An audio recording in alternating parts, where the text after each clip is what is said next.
Hello. Good afternoon. Good afternoon. Welcome to the next episode of the BRIO in the Box podcast. What's new? What's up today? Just wearing my teal sweater, just feeling bright. Describe your outfit for the listeners. This is actually my most popular sweater. Every time I wear it, everybody's like, ooh, I really like that sweater. And do you remember what color. Lululemon called it? I do not. Sometimes they have fun names. No. It's probably like They called it. tropical vacation or something like that. Yeah. They just called it, you'll look good in this. David, buy this sweater. Yeah. Okay, so let's do the roundup as we've been basing this whole podcast on this year.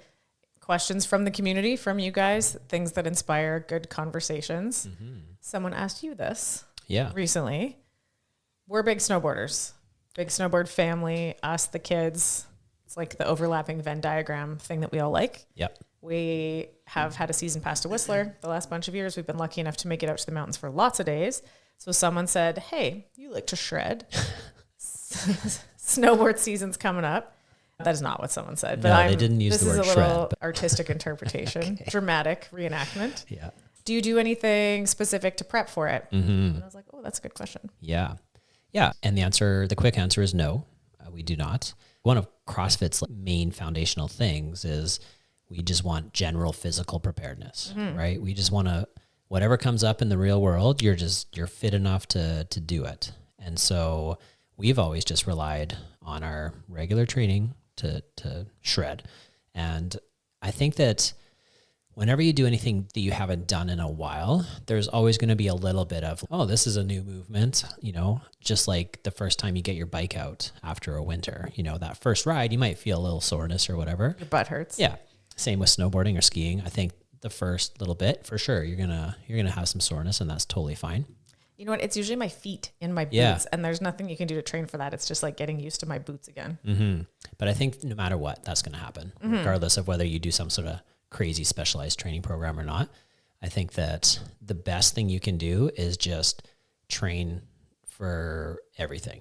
Just be fit and healthy and capable, and it's going to translate into those specialist types of things. Mm-hmm.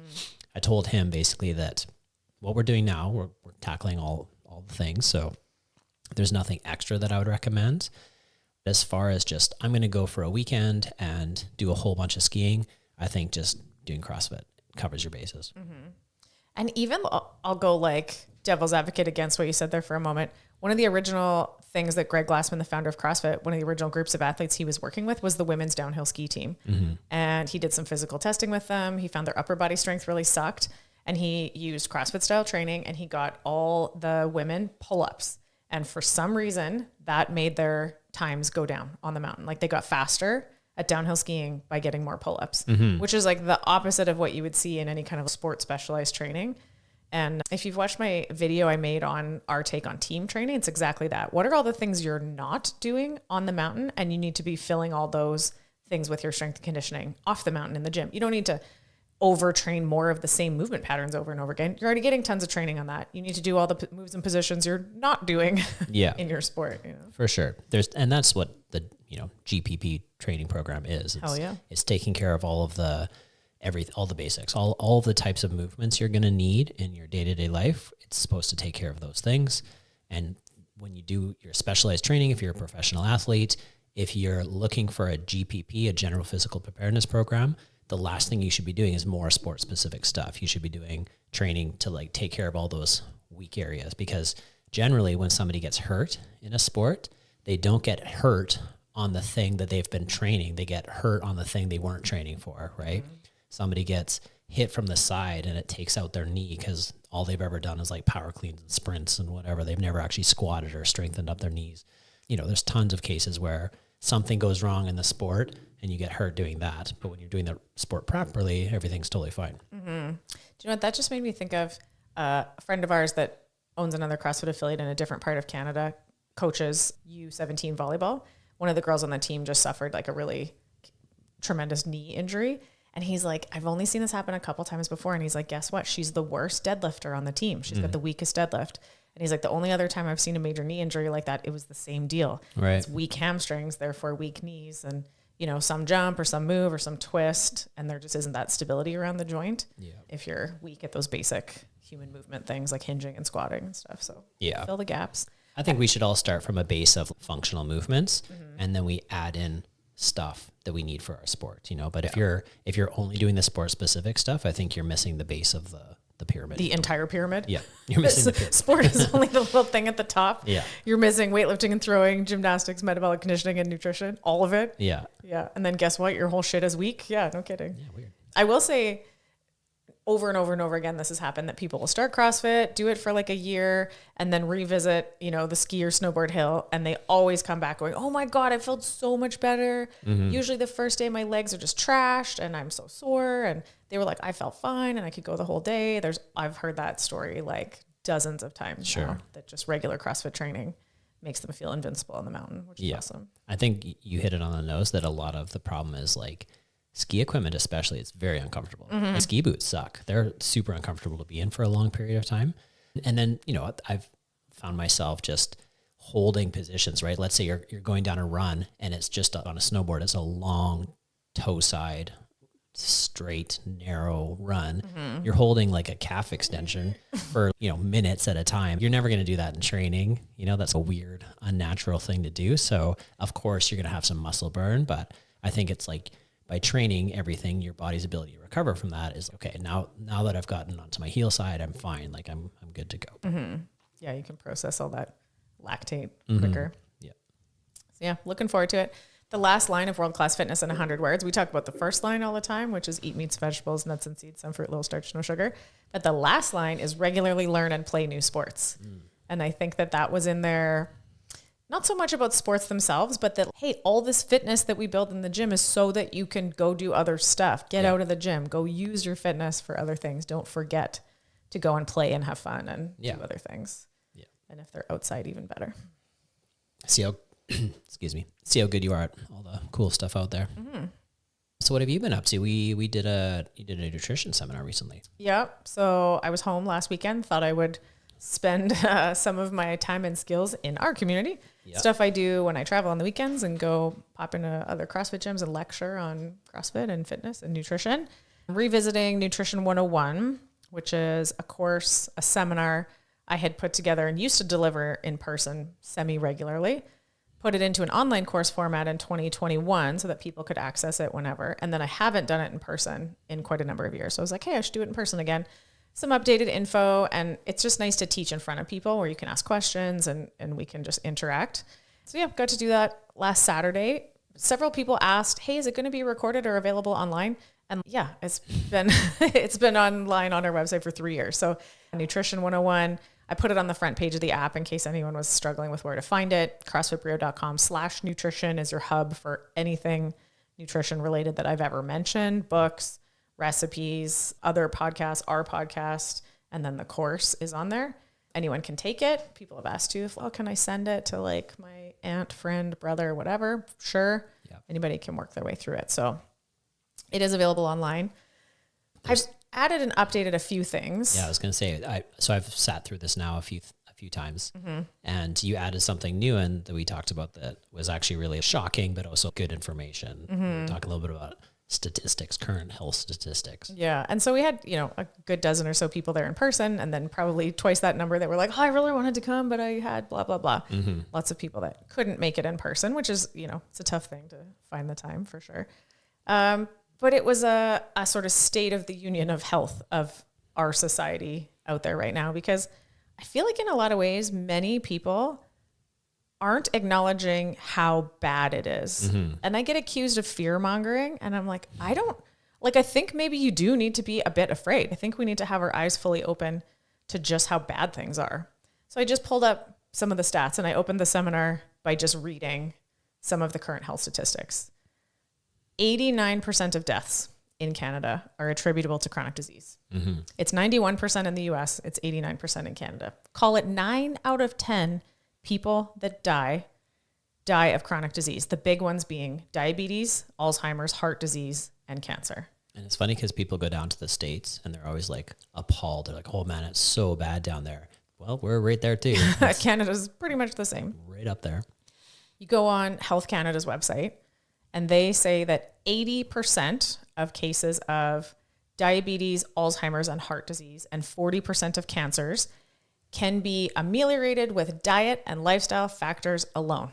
And for laymen, what does ameliorated mean? I mean, like prevented. Okay. Cured, prevented, reversed, treated with diet and lifestyle factors alone. Could be prevented. You're going to have to dumb it down for me. I've never heard that word before in my life. Word of the day. Can be stopped with diet and lifestyle factors alone. So there's no the medicines, the surgery, there's no, pills or surgery that are going to save you from those things. Diet and lifestyle factors, that's what we do. That's what we do in the CrossFit gym. We are diet and lifestyle factors.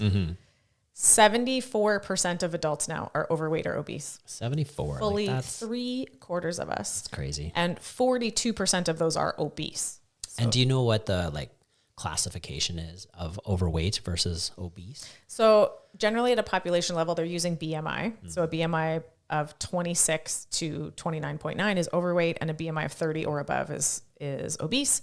And then there's morbid obesity, super morbid obesity, like extra classifications, class 1, 2, 3, 4 obesity. And people like to criticize BMI, like, well, it's not very accurate. You hear things like, well, The Rock is technically obese. Yeah. And here's the reality. Obesity, if you did it on a DEXA scan, is body fat percentage above 32%. So occasionally somebody can weigh a lot on the scale and be slightly into the overweight category, right? Like probably some of us that have a lot of muscle mass are like a BMI of 26.1. You're like just barely above the normal category and slightly into overweight. Right. So, and then there's people like The Rock. People like to go, well, The Rock has a BMI of 30. Well, guess what? There's like one of that dude. So in assessing BMI, which is a rough calculation, and doing actual body composition scanning to see who has a body fat percentage above 32. If you have a BMI of 30, there is a 99.9% chance that you are actually obese. You are actually over fat. Right. So, sorry, high BMI is actually really accurate at predicting who's actually obese. You don't get to hide behind The Rock. You don't get to hide. You're not The Rock. Yeah. Nobody's, The Rock is The Rock, and that's it, basically. Among the people where BMI fails is people that fall into the normal weight category between 20 and 25, but are actually still clinically obese in that they have a body fat percentage above 32. Okay. So those are people that are skinny fat. So right. where BMI is inaccurate, and I will agree, it does fail, it's in telling people that they're normal when they're actually over fat. So if I was I weigh about 180, let's say I weighed 185 pounds, 190, I would still technically have a normal BMI, but if I was, let's say, 30% body fat, I would actually be closer to the obese rating. Yeah, because actual definition of obesity. So BMI is a rough measurement that's a predictor of obesity, but a BMI over 30 is a near perfect predictor of obesity. Right. So anyway, that's just how the stats are calculated. In other bad news, 35% of children are overweight or obese. 20% of them are fully obese. Yeah. And I'll tell you what else is a super bummer about that. Kids that are overweight or obese by the age of 12 have it's like a 200 to 300% increased lifetime risk of major mental health disorders. And if they're overweight or obese by age 8, it's over 400%. Wow. Over 400% increased risk of major mental health disorders. So these kids are being robbed of a happy life. Yeah. Because basically some adults are failing to have them enter into adulthood with good metabolic health. Physical health and mental health, I've said this a bazillion times, are not two separate things. Your brain is an organ in your body. When your body is inflamed and out of balance, so is your brain. So metabolic health is mental health. 51% of us now, we've crossed the halfway line, are pre-diabetic or diabetic. Fully half of the population is diabetic or pre-diabetic. And so pre-diabetic would be they're not quite using insulin yet, but they're on the road, or what would pre-diabetic be? So there's a couple of markers of pre-diabetes. If you do it by HbA1c, it's HbA1c above 5.7 to 6.3, and then 6.3 and above is diabetes. So pre-diabetes is you're getting close, but you're not technically. And then you can do it by fasting glucose. Fasting glucose over 100 milligrams per deciliter is pre-diabetic, and then over 20, I think. Don't quote me on, those are the American numbers, and I always have a hard time flipping back and forth between millimolar and milligrams per deciliter. But basically the cutoff points are just arbitrary. Right. It's not like at an HbA1c of 6.2, you're fine, and 6.3, oh my God, it's diabetes. Right. It's all just a progressive spectrum towards, it's just how far along the pathway have people marched. There's no reason that the cutoff point has to be specifically there. So at any point when your HbA1c is climbing, you would want it to be like 4.8 to 5.2. You start see it creeping up to 5.7, like shit is wrong at that point. Fully 18% of kids are pre-diabetic. Isn't that scary? Like, now? Wow. And this isn't type 1 diabetes. This is type 2. Type 2, yeah. The prevalence of type 1 diabetes is actually like quite low. Probably a viral origin seems to be the most likely hypothesis these days. But we're talking type 2 diabetic. 25 to 30% of adults have non-alcoholic fatty liver disease. And fully 10% of kids have fatty liver disease. Which is just bananas. And of those kids that are obese, 50% of those kids have fatty liver disease. Yeah. So obesity, you can't just go, oh, it's cute baby pudge. No, it's not. It's literally giving them a disease that was formerly only ever seen in hardcore alcoholics. It was just called fatty liver disease. And then somewhere like 70s or 80s, they started seeing it in people adults that swore they didn't drink alcohol. And initially the physicians were like, well, they're obviously lying. They're obviously just closet alcoholics. And then it started to show up in kids. And they're like, oh, what the fuck is going on here? Because probably these kids are not closet alcoholics. So we're going to have to maybe expand our horizons of hypotheses about what the heck could be going on here. And then we discovered that the metabolism of fructose, like from sugar, from soda, from juice, in the liver, it's metabolized nearly identically to ethanol, like alcohol. So they came up with a different term, non-alcoholic fatty liver disease, NAFLD, for the same condition. It's the same condition as alcoholic fatty liver disease. They just differentiate that you got it a different way. But the disease is the same, just so we're clear. So the liver damage that a severe alcoholic is doing is the same as a child being fed too much sugar and having the same disease manifest in childhood. That's insane. So sugary drinks are like the booze of children. Yeah, it's the alcohol of the child for sure. NAFLD is the leading cause of the need for liver transplants. Like it's causing liver failure, steatosis that progresses to the point that there won't be enough healthy livers for all these kids to have liver transplants. Like that's how this ends, is liver failure. And then this was an interesting one. So metabolic syndrome, there's 5 criteria for metabolic syndrome. A waist circumference over 40 inches in men and 34 inches in women. High blood pressure, over 140 over 85, high triglycerides, low HDL, and high fasting glucose or high HbA1c. If you have 3 of those 5, you are diagnosed with metabolic syndrome. Big survey study done. I think the first one that came out was maybe 5 or 7 years ago, and it found that 87% of Americans have at least one marker of metabolic syndrome already. And then an updated one came out like last year. It was now we're at to 93% of people have at least one marker of metabolic syndrome. So like there are almost no healthy people left. Right. There's like 7% of the population is metabolically healthy. Like all systems operating optimally, healthy, no manifesting markers of metabolic syndrome, which is crazy to think about. 3 out of 5 Canadians over the age of 20 already have at least one chronic disease. Over 20. That's still so young. Yeah. Yeah. Yeah, it's wild. It's wild. And so I think I almost want to like shake people and be like, do you realize how bad it is out there? 10% of kids have fatty liver disease. And last year, my kid's gym teacher gave him Sour Patch Kids. Yeah. You're like, what are we doing here? You know? And so we got talking about this a little while ago, and basically there's so much information out there. It's hard to be aware of it all. And we've talked in detail in the past about like figuring out what's the right information, what's the wrong information. And basically we came to the conclusion that we're all just like gambling with the future here. We're just trying to figure things out, and everything that you do in your life is a bit of a gamble because you just don't know for sure.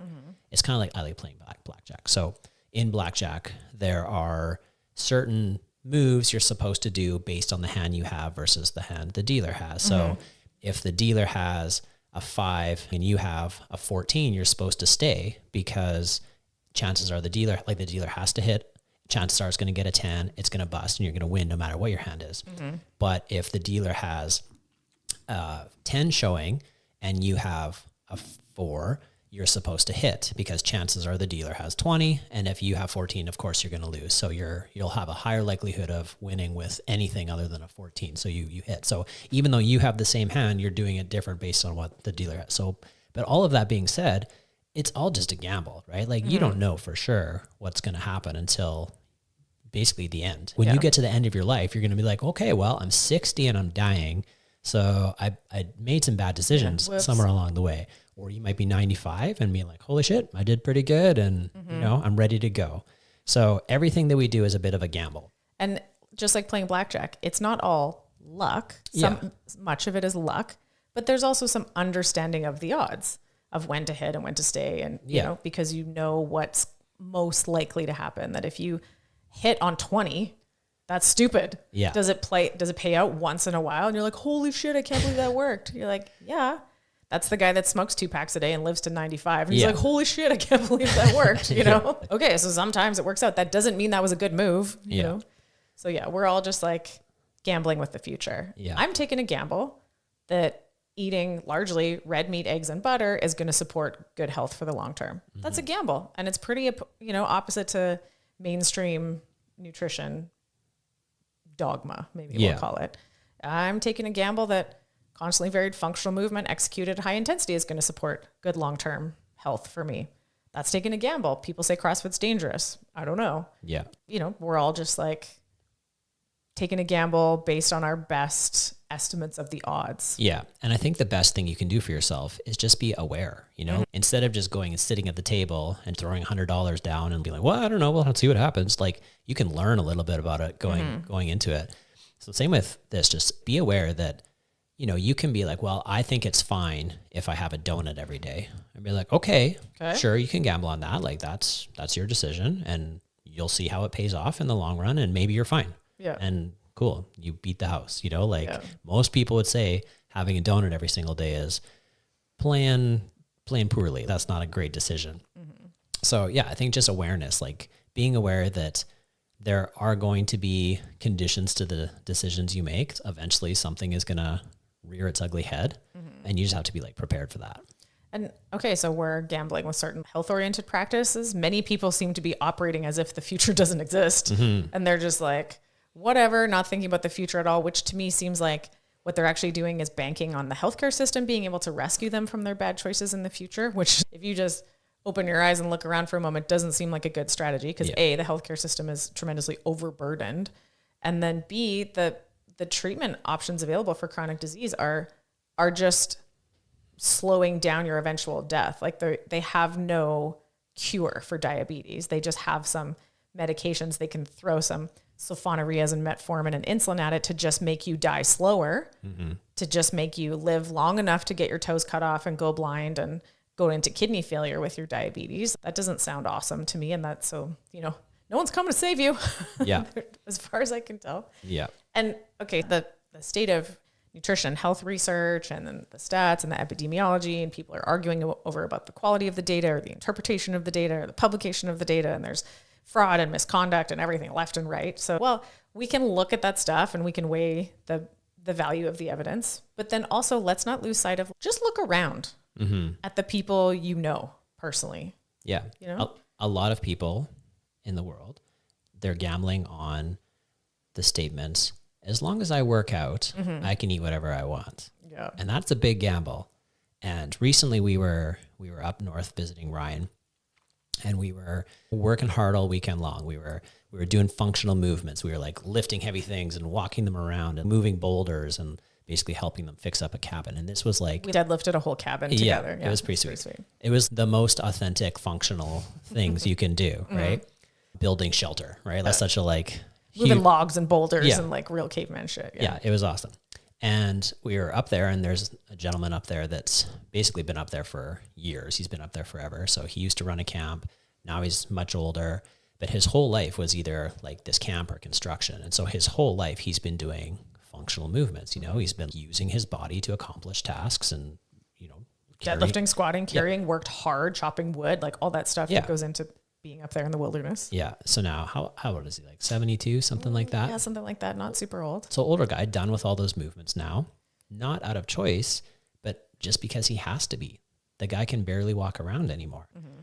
And it's not overburdening his body. It's that he has never once paid attention to any kind of nutritional type stuff. Used to drink quite a lot, has just basically fueled his body quite poorly his entire life.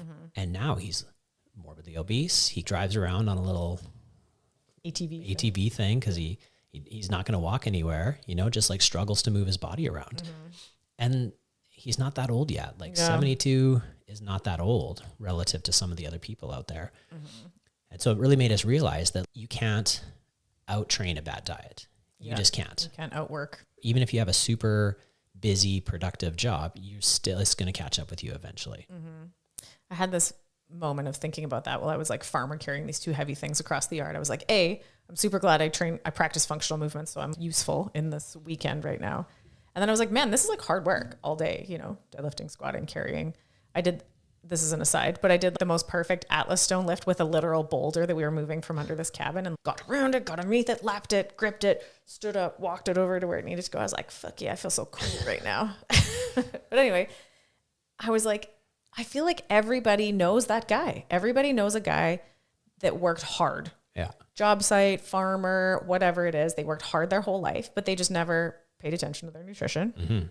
Probably drank, you know, they like their beer, they like their whiskey and Coke.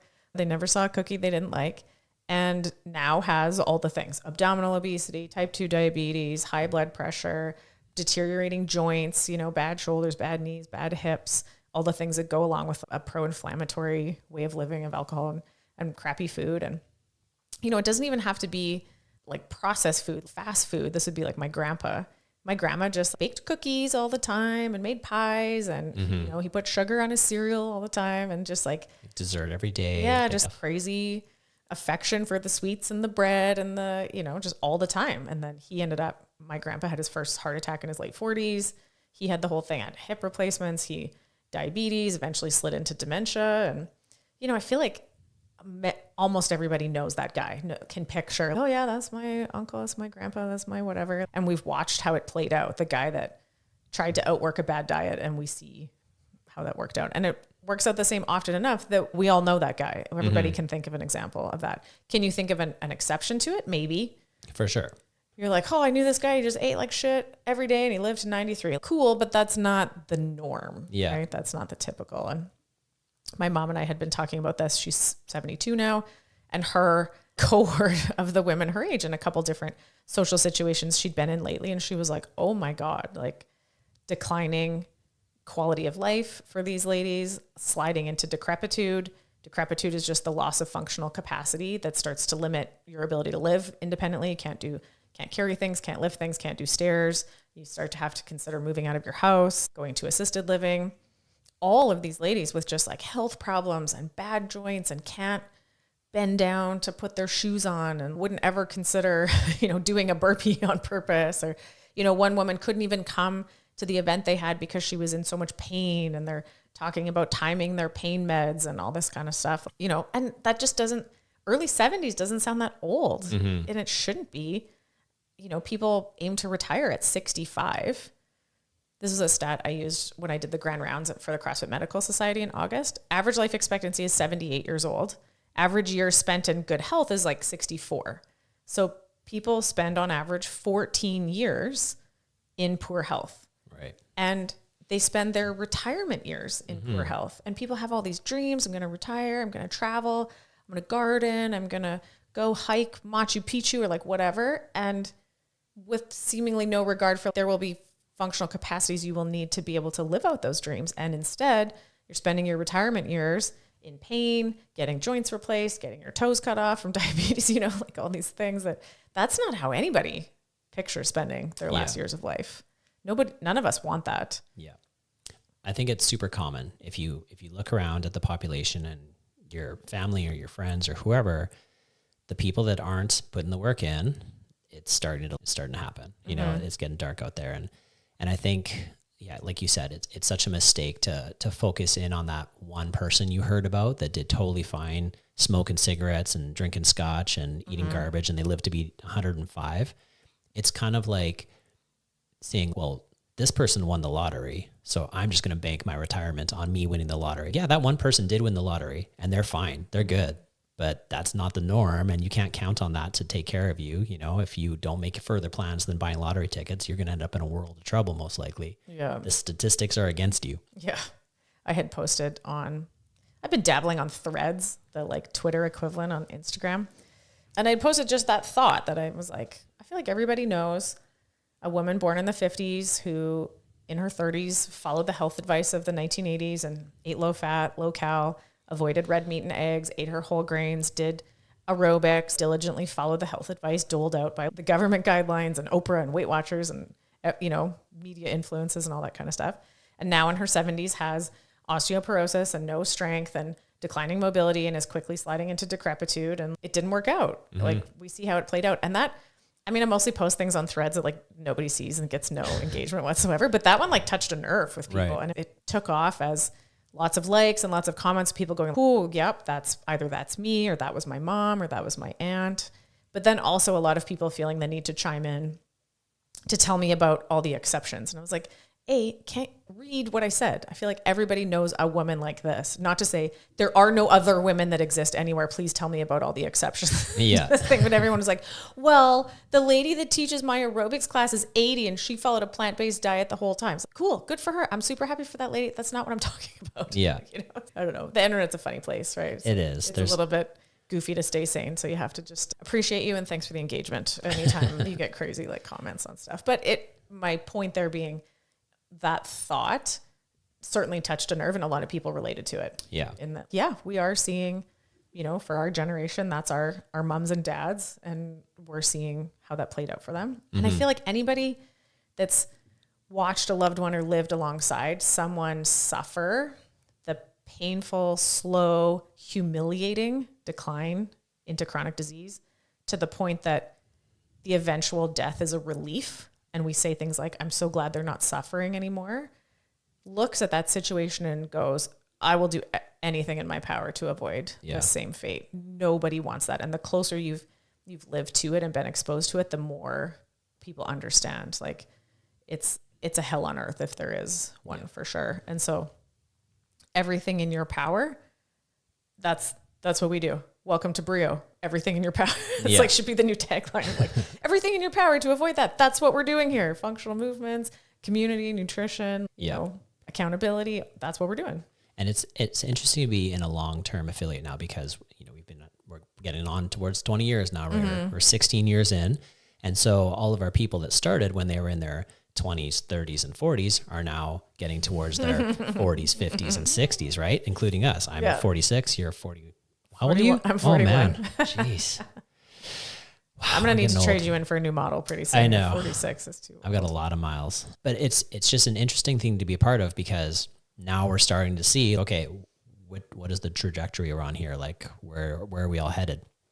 So, you know, they always say the best time to start making a difference in your life was 10 years ago or 20 years ago or whatever, but the second best time is right now. Mm-hmm. And so for a lot of our people that have been training really well, but maybe ignoring the nutrition side of thing, like the window is closing. Mm-hmm. We're getting closer and closer to those days where all of a sudden you're going to be like, oh crap, now I got to go on this medication, or the stairs are hard now or whatever. And it's those slippery slope things that you just need to be prepared. You know, you need to start putting the work in now. Mm-hmm. So I know it's easy or it's enjoyable to be able to think, well, as long as I work out, I can do whatever I want. I can eat whatever. And even when you're young, it's still causing problems. Mm-hmm. They're just not going to show up for a long time, you know? Mm-hmm.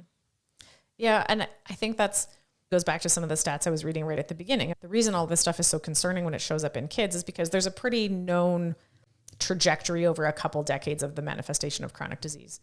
The heart disease, the heart attack you have in your 60s started with damage in your 40s. Mm-hmm. And, you know, the kidney failure from diabetes in your 60s started with prediabetes in your 30s and 40s. And so all of these diseases used to start much later. And now we've had to invent new terms for these things, right? We used to have just fatty liver disease, and now we have alcoholic fatty liver disease and non-alcoholic fatty liver disease. We used to have juvenile onset diabetes, type 1, and then we had adult onset diabetes. But now kids get type 2 diabetes, so now we have to call them type 1 and type 2 because new things are happening that we've never seen before. We need new terms for them. Yeah. Another one that I saw recently was juvenile or early onset dementia. Yeah. That's a new one that I just heard in the last couple months. And that's terrifying. That's so terrifying. But if you think if a kid at 8 years old already has obesity and liver damage and everything, like by 18 and by 28, yeah, there are serious consequential things happening to the brain too that are dementia, that are brain damage to the point of lowered cognitive ability. Like those things where, you know, the metabolic syndrome, the obesity, the liver damage didn't start to show up until 48. And so then at 58 and 68 was when those dementia symptoms, or 78 or 88, started to show up. It was just much later. The earlier everything starts, it's on like about a 20-year trajectory. So, yeah, you know, it's one thing for an adult to make the choices to ruin their own health, but it really, really bothers me when kids are subjected to poor decisions of the family, and like they didn't choose that, you know, they were never given a chance at having a healthy, happy life. You know? Yeah. And things can go bad fast. You know, I saw this post on Reddit that was a girl complaining that she was fired from her job. She was working for this restaurant, high-end restaurant, very fancy place. She'd been working there for 3 years, and she recently got fired for gaining, quote unquote, a little bit of weight. And so everybody was like up in arms, and they're like, that's terrible. And like, how can they do that? And there's fat shaming and that kind of thing. And then finally somebody was like, do you mind sharing? Like, how much are we talking here? And this was over 3 years. So she said she started out, she said she's self-proclaimed a very attractive girl, and they only hire attractive girls. And when they first hired her, she fell into their mold. But as time went on, she was less of that. And so eventually they fired her. And so she said, I'm 5'8". And when I first started working there, I was 140 pounds. And now I'm 250 pounds. So in 3 years, this girl gained 110 pounds. 110 pounds in 3 years. That's bananas, you know? You didn't just gain a little bit of weight, you gained a whole person. And so all of a sudden everybody was a lot more like, okay, there has to be some level of, we need some kind of intervention here. This is problematic. So it's a slippery slope. If you just fly by the seat of your pants and let that one little pound here and that one little pound here, next thing you know, you're like 50 pounds heavier than you were, or 100 pounds heavier than you were, or whatever. Like, that is crazy how fast it can go. What's the math on that? 3 pounds a month? Yeah. To gain weight like that. And as it's happening, like a month feels like a long time. So if you're kind of like, well, I gained 3 pounds this month, that's not that big of a deal. But if you do that consistently for 3 years, like that's over 100 pounds. Yeah. That's wild. Yeah. And that many people are living that life. And I think that's why, I don't know, maybe I'm doing more public education type stuff. I'm feeling more like on my soapbox about health and chronic disease. And I think maybe it's because as our age moves up to midlife, as does the cohort of the average age of the people in our community at our gym, I do feel this urgency of the window to save yourself is rapidly closing. If you start to push that problem much further into the future, it gets so much harder. Yeah. If you push it into your 50s and your 60s to try to save yourself, then you get to, oh no, what have I done? Have regrets. Oh man, like it's harder to build muscle. It's harder to lose weight. Not to say that you can't, but everything gets harder. Yeah. If you let it progress to the point that you've done damage to your joints, everything is more painful. Yeah. There's a reality to that where you can't just be like, oh, I'll start exercising when I have more time. But what if you have already deteriorated all the cartilage in your knees and you have hip problems and your shoulders don't open over your head anymore? And what if you leave it to that point in the future? And now not only do you have a lot of work to do, but now you're going to have to work in pain the whole time, or you're not going to do it at all. It's like, it's going to be one of those two things at that point in life. And so the window to really take advantage of, what do you want to call it? The easy time to make progress is rapidly closing. Like your hormone levels drop, right? That interferes with everything. Harder to gain muscle and lose fat and build bone density. Yeah. You know? Your adherence to your nutrition has to be so much tighter. You have to sleep, all those things. And my mom and I were having this conversation. So she was 55, I think, maybe 50, early 50s when she started trying to turn her life around. And at that time she was like about 220 pounds. She was like 5 feet tall. So she was very obese, no strength whatsoever. She had severe osteoporosis on the radiology report. So like the whole thing, right? all of the things that happen to menopausal, postmenopausal women that grew up in the 80s. She's that lady that did her aerobics and did Weight Watchers and ate low fat and low cal and avoided eating enough protein during the peak developmental years, and then was suffering the consequences and was just willing to, do the hard thing and get into CrossFit. And I literally remember she could not do a single lunge when she started. Like, she got down on one knee, she needed help to get back up. Mm-hmm. And she was saying the other day, she's like, like just in the nick of times. Now she's 72 and doesn't worry about going up and down the stairs in her house and can rip out burpees, no problem, and can farmer carry things and hang on a bar. And she's got all the functional capacity she needs to do everything she wants to do in her life now. Whereas she'd had a couple of these social situations with other women her age that they can't babysit their grandkids because they can't safely lift them out of a crib. They couldn't carry them down the stairs if they had to. Like, things where you're like, oh, I can't wait to hang out with my grandkids. And then you get there and you're like, I can't look after my grandkids. Like, it's not a disease. It's just literally the lack of functional capacity to just care for a baby or a toddler or a small kid, That's not the future that anybody envisions. No, not at all. Yeah, I think, like we said, the earlier you start, the better. But the later you start, the harder it's going to be. So time to get on it. Those of us that are in our 40s and 50s, it's like the biggest thing I've noticed in the last 10 years, and I said this in previous podcasts, is that it used to be I could get away with a lot more. But now nutrition is everything. As soon as I start to slide, I instantly start gaining body fat percentage. My joints start hurting more. My sleep gets worse. Everything starts to slip along with the nutrition. I'm currently dialed in right now and I'm feeling really good. And I feel like I'm finally back on the wagon after a bit of a tumultuous summer and I'm feeling so much better, you know? And now it's like moving forward, it's okay. So when we were younger, we definitely had much more of a eat big, lift big phase where I don't think we were getting away with it, but we could justify to ourselves that like, oh, we're training really hard, so we're going to eat some junk food. And we would go out and have 2 breakfasts and everything at a restaurant at, what was it? Yeah. Cora's restaurant. Yeah. And like, now I know it was not serving me well, but at the time I had convinced myself that it was a good idea. Yeah. And I remember getting to a certain age where all of a sudden I was like, okay, I need to dial things in a little bit more here. I can't get away with as much as I thought. And so I started just cleaning up the diet and trying to just focus on more whole foods and less junk food. But every week I would still have a cheat day and I would have dessert type stuff. I'd have cheesecake or cookies or whatever. And again, I'm now starting to feel like, I don't think that's serving me well. I don't think I can consistently, even once a week, have that kind of stuff. So now lately what I've been really trying to do is just focus on my non-problematic foods, the foods that I can easily just eat the right amount without having to worry about it. So for me, I love apples and peanut butter. It's great. I love it. And a lot of people will be like, well, that's healthy. Yes, it is. But if I eat an apple with peanut butter, I'm not doing 2 tablespoons. It's like 5 to 8 tablespoons for sure. So that's a lot of food in one go. But then the problem is it's not satiating for me. And I just want to eat that all the time.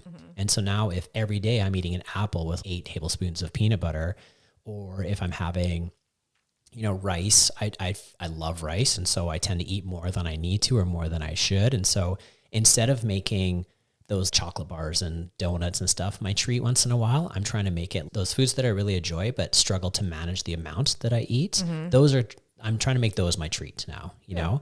And then once in a while, I'm not going to say like, I'm never going to have a donut. It's like once in a blue moon, I'll do that, but make that more of a once a year, once a quarter or something like that. So basically you need to assess, like, what are your problem things? Is it alcohol? Is it sweet stuff? And be like, how often do I need those things to feel good about myself? Where I'm getting the results I want in the gym, my health markers, which we're going to get to in a second, are doing well. I feel good. I'm happy, but it's not causing a problem for me. Because a lot of those things, there's no minimum amount you need. There's no minimum requirement of donuts that you need, but there's certainly a maximum level where all of a sudden it's problematic, I think if you just threw out everything you think you know about nutrition and then just worked from a place of, I deserve to feel good. And my definition of success is my performance in the gym is going in the right direction. Weights are going up, times are coming down. My body composition is where I like it and it's stable and I don't have to fight it. Where my subjective markers of mood and well-being are good. I sleep well, good energy, stable moods. I feel generally happy and content, but also resilient during tough times. not overly stressed, anxious, insomniac, any of those things, that I would think that's what we're all aiming at, right? Like I'm going to assume we all have the same general purpose goals. And that's what our training program and advice is geared towards, is achieving those things. And so throw out everything you think you know about nutrition or what is or isn't healthy, and just start to end of one experiment and accumulate the things that support that. I hate being plagued by thoughts of food. I don't want to think about food every 2 hours. I saw another nutrition infographic thing that popped up the other day, and it was like 3 balanced meals and 3 healthy snacks. And I was like, seriously, who the fuck has time to think about eating 6 times a day? I have shit to do. I need to use my brain for other things. I don't want to have to think about either planning ahead or having access to food 6 times a day. That's like every 2 hours. That's insane.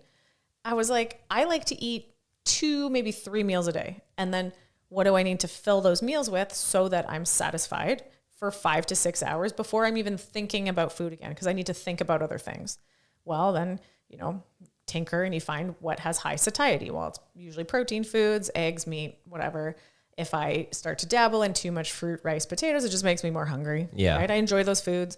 Nothing specifically wrong with them, but they just make me hungry sooner. And I know that.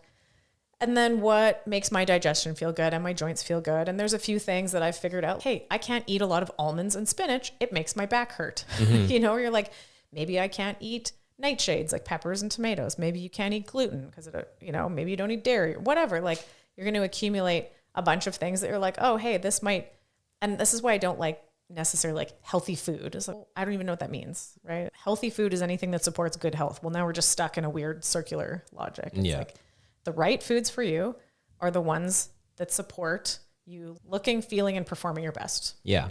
Like for me, I can eat a big dinner and be like, oh, I'm so full. But then I could still find the room for dessert, especially, but I could still find the room for an apple and peanut butter. And when I eat peanut butter, I love peanut butter. It's not small amounts. So I'm adding in, I'm already full, but I can still easily eat another 500 to 800 calories worth of apple and peanut butter.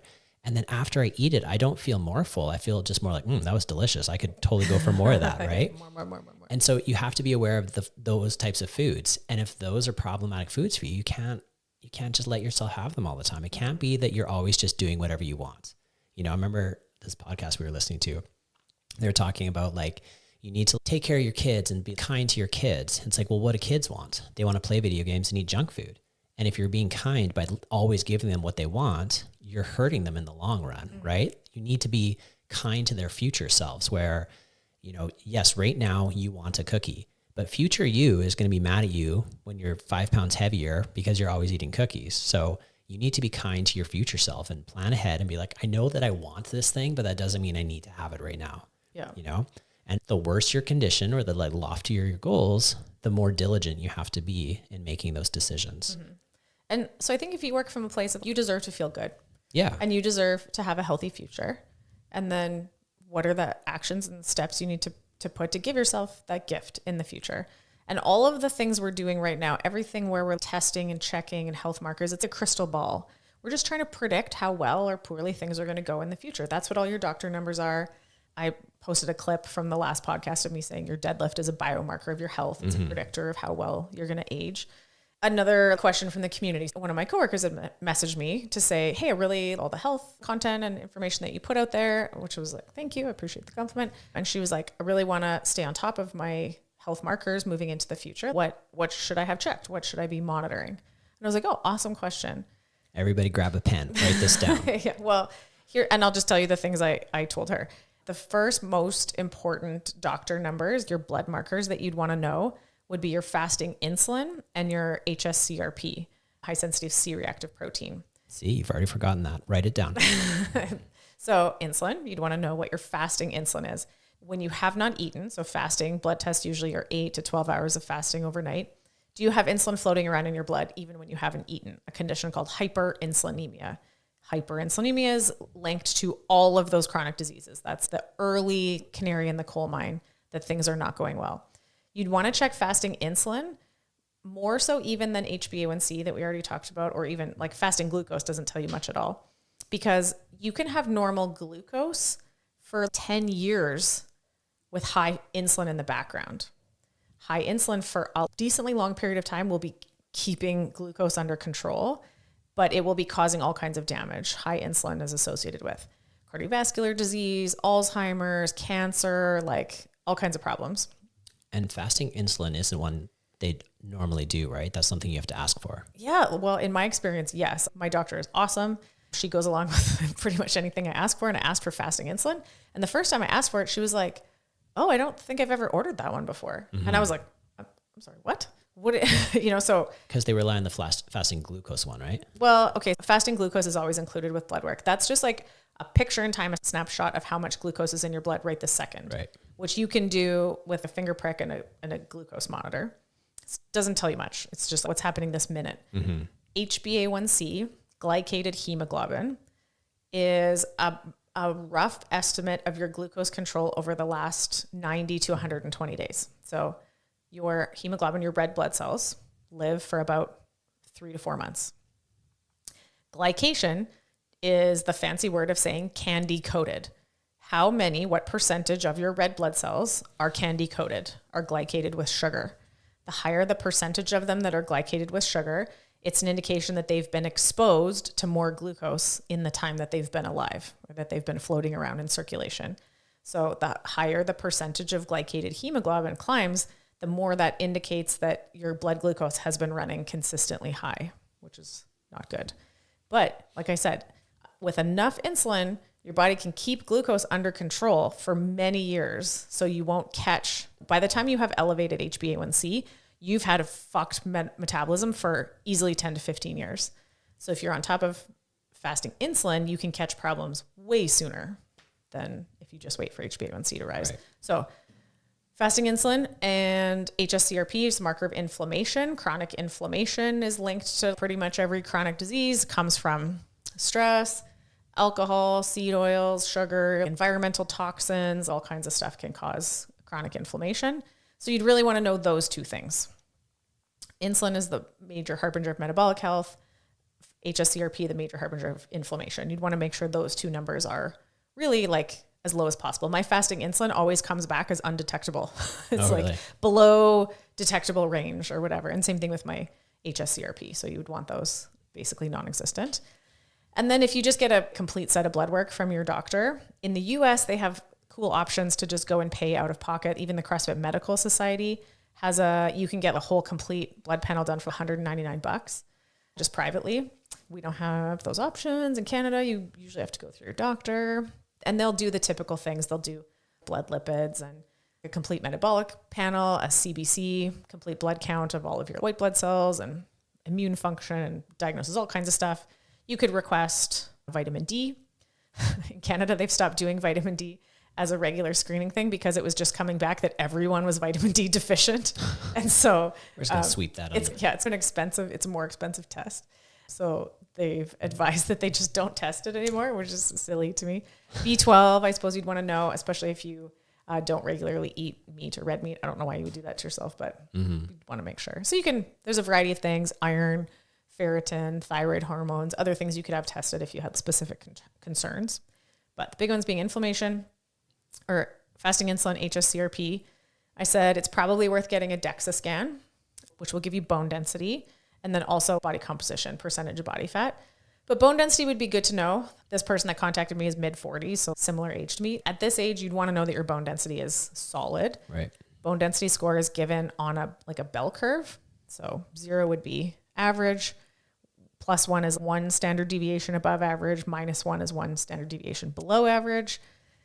Osteopenia starts at -1, and then osteoporosis is diagnosed at -2.5, so 2 standard deviations. You'd want to be above 1 for sure. In your 40s, for sure. I mean, that would be awesome. Yeah, if you've been doing CrossFit and eating the nutrition prescription, you should be. I think mine was like 2.7. There's almost no bitches out there with bones stronger than mine. So, I mean, why would there be, right? Yeah. I've been doing heavy weightlifting and eating meat my entire peak anabolic years of my life. Yeah. And it all comes back to the sickness, wellness, fitness curve, right? The further into fitness you are, the more time you have to react as you start to drop towards wellness and then eventually sickness. You know, you have more buffer time than the person that's floating at +1. And so, yes, exactly that. It's a hedge against chronic disease. So if I'm sitting over here way at the end of the bell curve with my 2.7 T-score on my bone density scan, and I lose a third of my bone density when I hit menopause, well, now I'll maybe be plus 1.5. Yeah. I'm still got this huge buffer. Like the chances of me ever fully sliding all the way to the other end to osteoporosis is almost zero. Got those dummy thick bones. Dummy thick bones. That's what you want. Come at me. I'm ready. And then I said, wearing a glucose monitor for a couple of weeks. If you can get your hands on a continuous glucose monitor. In the US, you cannot buy them over the counter. In Canada, you can. So point for Canada on that one. There are 2 that have been approved for over-the-counter use by the FDA in the US, though that'll be coming out next year. So they'll also have access to that soon. You can learn a lot about how the foods you eat affect your blood glucose. If you think it's perfectly fine to eat oatmeal for breakfast, you should probably check on that and see what it does. You might be surprised. Yeah. I've never met a person that was eating oatmeal for breakfast that wore a glucose monitor and went, "Oh, this continues to be a good idea." When you see it go up and crash back down, most people are like, "Ooh." And if you're trying to avoid those spikes and crashes, then that's what you need to be aware of. Yeah. We've done experiments in the past with glucose monitors, and it was alarming how a small amount of what you would consider to be a slow digesting carbohydrate can still completely spike your blood. It's crazy. And you'll see what stress and sleep deprivation and even exercise does to your blood glucose. Like high intensity exercise will make it go up, which is normal. If you go for a walk after meals, it will greatly blunt the rise in glucose if you had carbohydrates in that meal. So you just learn about how to manage it. And then when we've done glucose groups in the past, almost always what people start to link together is when glucose goes up and down wildly, they're like, "Oh, this is when I yell at my kids. Oh, this is when I pick a fight with my husband." You're like, your mood is affected, and you're like, being hangry is not a normal thing. That's a sign of metabolic dysfunction. And, having snapping at someone because you haven't, had your snack, even though you've already eaten 5 times today. You haven't had your Snickers bar. So.